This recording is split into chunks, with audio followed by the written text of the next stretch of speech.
د دې دور CCP صاحب میا صاحب او د دې دور اس پہ آپریشن صاحب المحمودی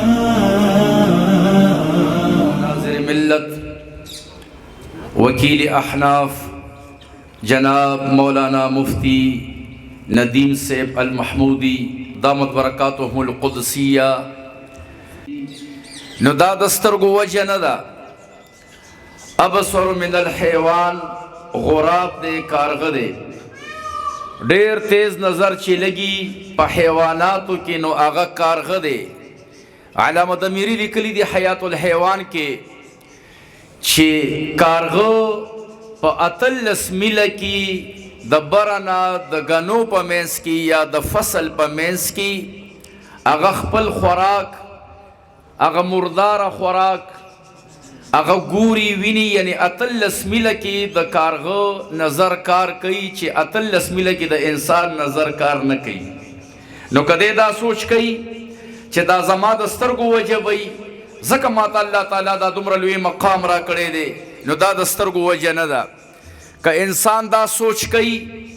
چې ماته الله تعالی اشرف المخلوقات ویلی دي او دا ټول کائنات زما خدمت کې لګېدلی دی، نو ګینې دا به د انجینرۍ وجه نو دا د انجینرۍ وجه هم نه ده، ځکه د شاتو موچې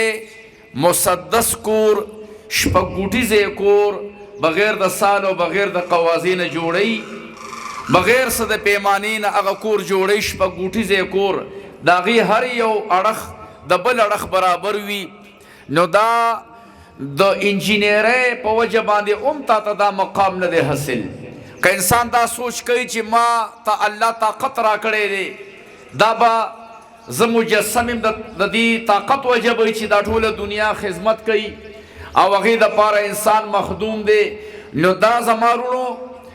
د طاقت وجه نه ده. که طاقت وجه وی نو زمرۍ هغه زمرۍ چې کله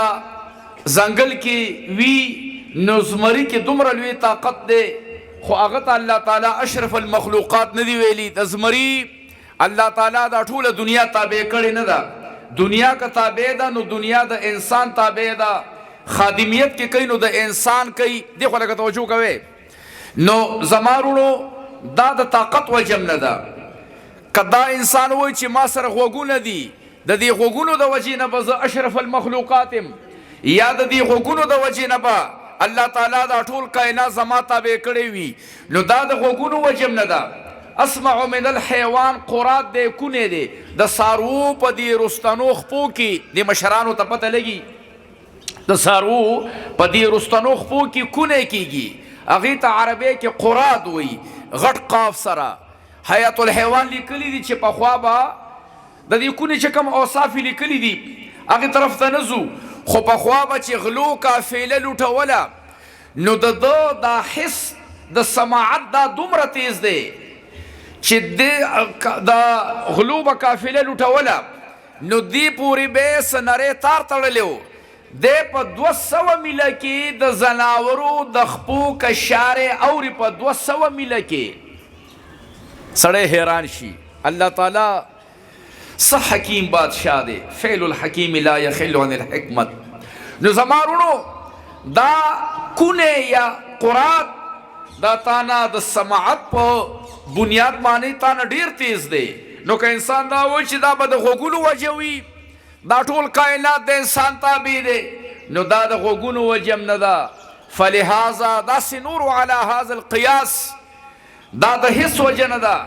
انسان ته چې الله شرافت ورکړی دی، انسان ته چې الله عظمت ورکړی دی، انسان ته چې الله تعالی عظمت ورکړی دی، انسان ته چې الله تعالی نورانیت ورکړی دی، انسان ته چې الله تعالی رفعت ورکړی دی او الله ولا برکت ورکړی دی، نو دا وجه د علم ده. دا د څه وجه ده جی؟ دا د علم وجه ده. الله تعالی دی دغه رنګ علما لکه څنګه چې مفتی محمود دوی باندې خو زه دې طلبو ته ویم یو خدا چې کله څوک درته اواز کوي که نه وي مختصر نیکه تاسې چې څوک ونیسي هغه بیا په مرګ هم دا ځای نه پرېږدي. مختصر باندې کار چېرته کېږي؟ په ایمان کار به مختصر باندې کېږي ووایې. که زه اوس په عوامو باندې فیصله وکړم عوام زما دپاره لاسوچ کړي بیا به څه کوې؟ نو زما وروڼو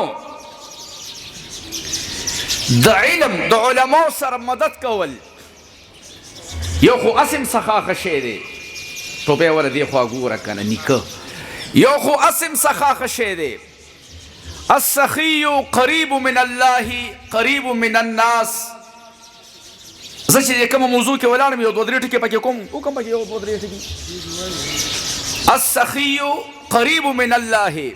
سخی سړی چې دی قریب چاته دی جواب راکړې که نه او نه جواب نه راغلی ما خو پیژنې که نه سخی سړی چاته نږدې دی الله ته نږدې دی السخی قریب من الله قریب من الناس قریب من الجنه الله ته نږدې دی خلکو ته نږدې دی جنت ته نږدې دی بعید من النار او د څه نه لرې دی جواب راکړې د اور نه لرې دی والبخیل بعید من الله یاره دا بخیل سړی نی خپه نه شي خو دا ډېر د خره بچی وي والبخیل بعید من الله بخیل سړی د الله نه لرې بعید من الناس د خلکو نه لرې بعید من الجنه د جنت نه لرې قریب من النار څه ته نږدې شو اور ته نږدې شو بل سړی دی ولا جاهل جاهله دی ولا جاهل سخی احب الى الله تعالی من عابد البخیل رواه ترمذی احب دې باندې دا علما پوهېږي تاسو خو ټول عالمان یې نو پکې خو عوام پکې خو ډېر کم دي صیغه د اسم تفضیل له دې کې تفضل دی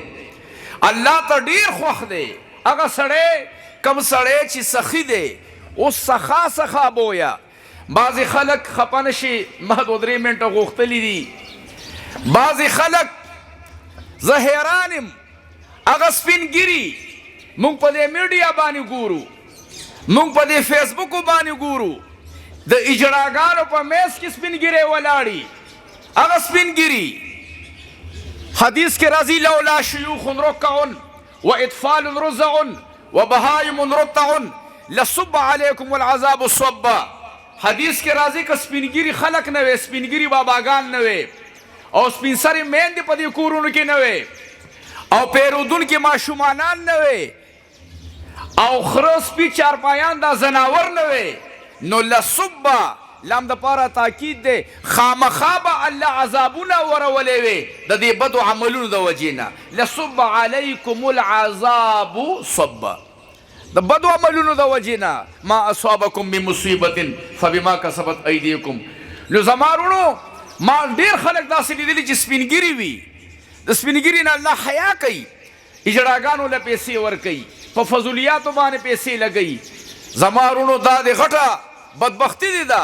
نن که ستا 10 روپۍ د وسه کېږي که 20 دې کېږي او که 30 دې کېږي او که 100 دې کېږي او که 1000 دې کېږي دغه پیسې راواله والله العظیم چې دنیا و آخرت به د الله خشتګي او په دغسې علماو په دغسې طلبو دا طالبان چې په دې جوماتونو کې یا د دغسې مفتیانو سره یا د دغسې مناظرینو سره سبقونه وایي نو تاسو نه زه دا تپوس کوم دی خو د دنیا کار نه کوي دی سره پیسې د کم ځای نه راشي ووایې که نه جي اوس راته مفتي صاحب وي چې 600 یا 700 یا 1500 دا کسان دوی سره په دې روژه کې وي نو دا دومره ډېر کسان دا دې نه 1500 وي نه د 600 وي نه د 700 وي دا چې فقط 200 کسان 200 کسان دا چې 100 کسان په ایمان یې ووایه چې د 100 کسانو به د روژې څومره خرچه راځي مونږ او تاسو دا خپل قوتونه صلاحیتونه دا خپلې پیسې فضولیاتو باندې بربادو دا قوم په غلطه لار روان دی رابیدار شئ د دې ملت دپاره د قوم دپاره دینی مدارسو دپاره او بیا عقیده د علماء دیوبند د زنده کولو دپاره او بیا عقیده د حنفیت دپاره او بیا عقیده د ختم نبوت دا را زنده کوي او د علماء کرامو سره شانه به شان ودرېږئ والله یو حدیث ته تویم نو خپلې خبرې بندوم علامه تفتزانی رحمه الله یو حدیث بیان کړی دی رسول الله مبارک فرمایي صلی الله علیه وسلم یو سړی چې بیمار شي او بل سړی د هغه تپوس لځي نو چې که سحر لاړ شي تر مازدیګره پورې او یا زر ملیکي دغه تپوس کوونکي دپاره څه شی غواړي استغفار غواړي استغفار د استغفار ډېر برکتونه دي استغفار غواړي او که دی مازدیګر لاړ شي نو تر سحره پورې د دې تپوس کوونکي دپاره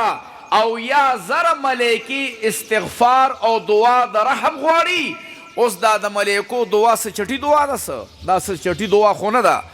دومره لوی ثواب دی د بیمار پرسې کې. او علامه تفتزانی رحمه الله یو حدیث ذکر کړی دی،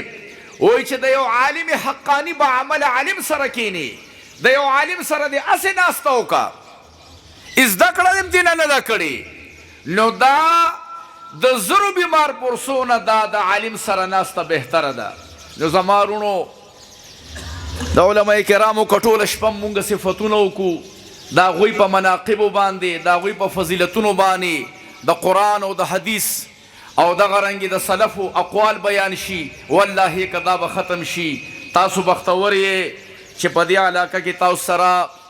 یو ډېر عظیم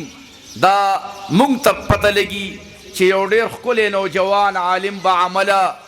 او بیا مناظر او بیا د پنجپریانو دپاره او د دې اهل حدیثو دپاره توره د توره ووایې د دې دپاره څه شی دی جي، توره د لاسونه ورسره اوچت کړې،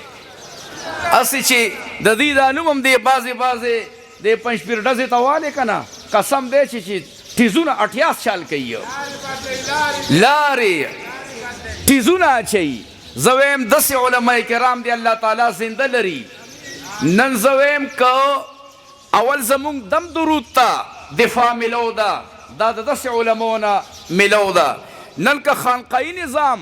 پیرانه نظام ته دفاع ملو ده، دا د داسې ګینې پیمانې وی دغه نور خلک چې دي ولې دوی دمونه مني، څه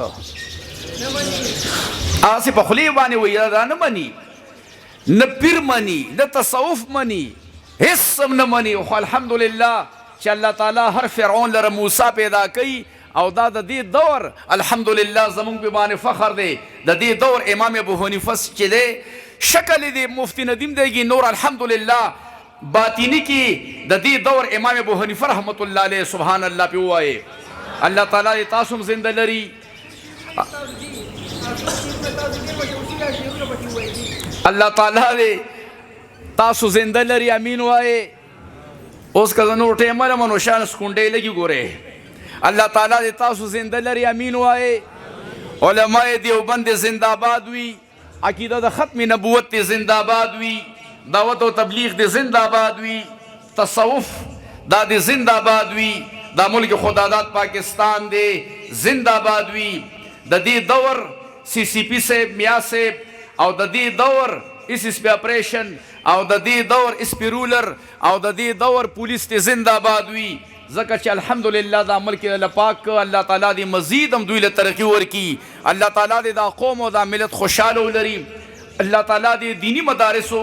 حفاظت فرمایي، الله تعالی دې نوجوانان احناف دا چې څومره دوی کار کوي او کړی دی، الله تعالی دې د دوی حامی حافظ او ناصر جوړ شي. واخر دعوانا ان الحمد لله رب العالمین.